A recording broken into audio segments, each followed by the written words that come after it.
Alright, so here's the dealio. If you haven't seen the announcement on my channel, on Discord or YouTube, whatever, my grandfather has unfortunately passed away. He was my father figure for pretty much my entire life, and he got sick 3 years ago with just kind of hammered with a bunch of medical problems. But he lived with me and my mother in the same house, and I don't know. Me and him have had lots of adventures together, and he even was with me a lot of the times when I went console hunting, and it does break my heart that he's not here. And I said that I was taking a break from YouTube, but I'm actually filming this 2 days after he passed. We haven't had the funeral yet. And the only reason I'm doing this is like at first I thought that taking a break would help me, but now I realize like this is kind of helping me cope a little bit because I've been taking it really hard, and so has my mother. Like I'll just start crying for no reason. Well, not no reason, but you know,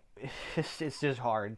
And also, this console has something truly remarkable, and I need to get on YouTube right away. This is a console that you will probably never see again, and I will explain why. So at first glance, it's a console, right? It's a Xenon from May 12th, 2006, and it was sadly red ringed because yeah, it was working in the eBay listing, but upon arrival it was red ringed. No, that's fine. I'm not worried about it. That's water under the bridge. So, why is it special? Well, you're probably thinking, oh, it's on blades. I need to plug it in first of all. It's on blades, isn't it? Well, actually, no, it's not. It is not on blades. It's not even J-taggable. Alright, so if it's not even J-taggable, why is it so special? What is the big deal about this console? Well, I'm going to show you. Let me grab my keyboard real quick. I had to reflow the motherboard to get it to boot up and stuff. I'm not sure how much life it has, but hopefully, I've only booted up once after I reflowed it, so hopefully it's got enough life for me to show you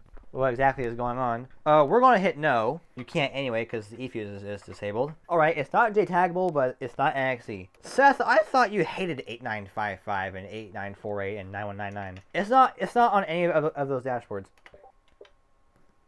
That. You see that? 8964. That is a dashboard that hardly anybody knows exists. And there's a reason. This is a real dashboard. This is not modded. This is a legit dashboard. Okay, so what is with this dashboard? Well, 8964 came out in February of 2010 between 8955 and 9199. Now, the only people who got this dashboard was people who played Call of Duty Modern Warfare 2 matchmaking online. They had to be online on matchmaking to prompt for this update, and it was only offered for 3 days, and this entire thing was just for bug fixes.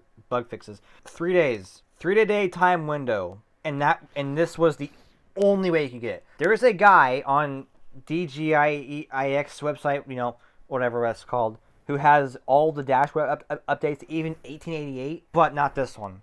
There is nowhere to download this. There's only one forum online, 7sins, whatever that forum is called, that talked about it a little bit back in the day. This dashboard is incredibly rare, and if you find one, I got lucky finding this. This could be rarer than 1888. It probably is, just because of the circumstances. When I saw this on eBay, I'm like, yeah, I've never found this dashboard. What?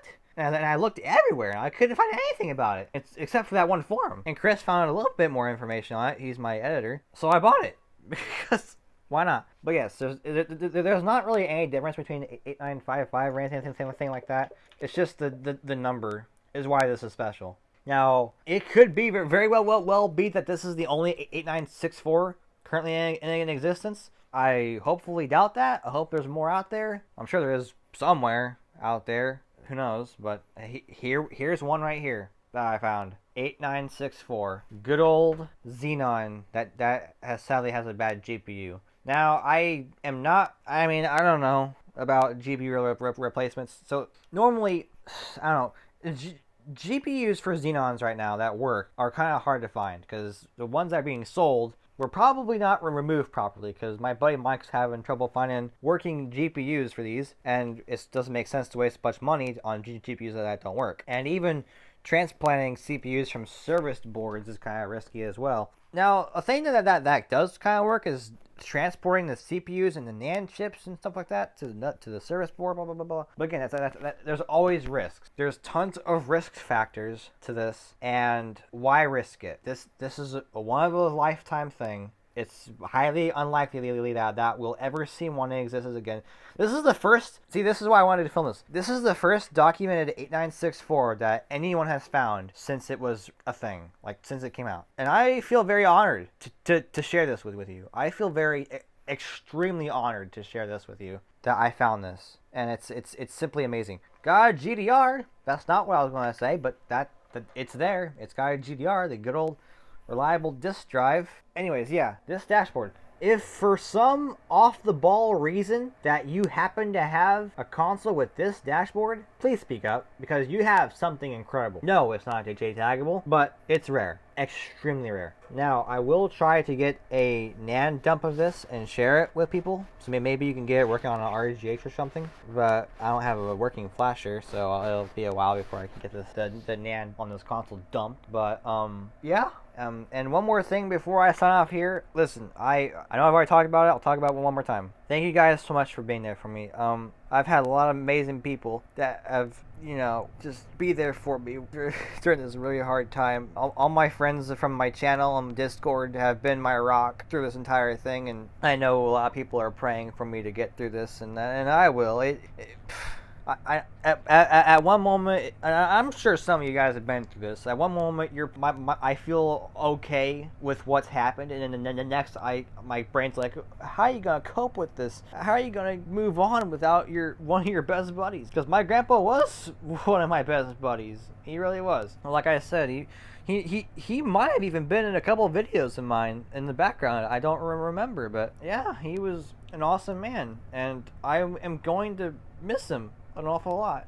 And I'm sad, but I appreciate that there's a lot of people out there that's with me and praying for me. So, and I know that he would want me to continue doing what I'm doing. I did tell him about you guys, and he knew about what I was doing, and he was very, very impressed of how much I knew, and he loved all my friends. That I told him about a few friends that I had from my YouTube channel, and I told him about what some of my friends did, and he always asked me, even in the hospital before he passed away, he asked me, hey, how's this buddy doing? How's that buddy of yours doing? Oh, they're all right. They're hanging in there. Blah blah blah blah blah. And he always thought about everybody else. That was his thing. Everybody else was before him his entire life, and we're gonna keep hunting for Blaze consoles, and perhaps even consoles with this dashboard. 8964, unbelievable.